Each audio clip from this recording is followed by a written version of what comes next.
Here to talk more about India's potential and its problems is Virat.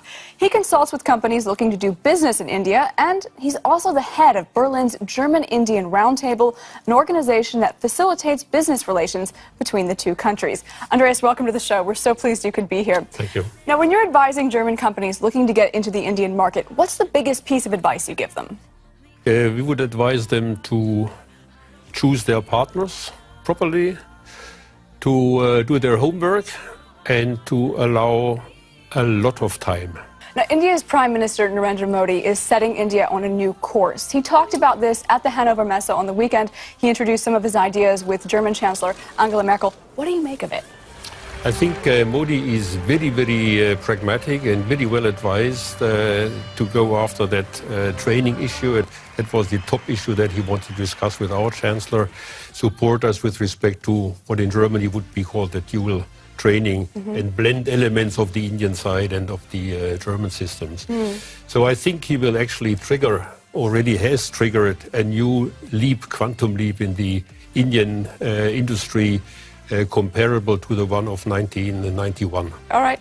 So let's talk about his Make in India campaign for a minute. Now, he's saying he wants Western companies to outsource manufacturing to India. That's something new, because up until now we've seen Western companies outsource a lot of IT to India, but manufacturing, is India really set up for that?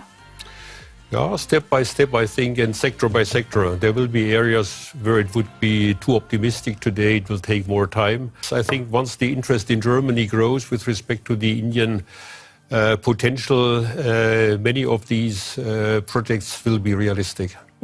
We've talked a lot about the challenges of doing business in India, but obviously there's a reason that companies are so eager to get in there. What does India offer investors? India, apart from the fact that they believe they are very cheap, that is debatable. One has to take a look at the total cost, not just the cost of labor.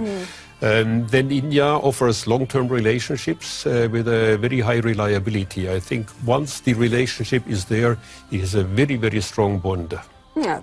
Now, we've talked a lot about what India can learn from Germany. What can Germany learn from India? Yeah, this is my favorite theme when I talk to my German fellow countrymen. You can learn a lot from India.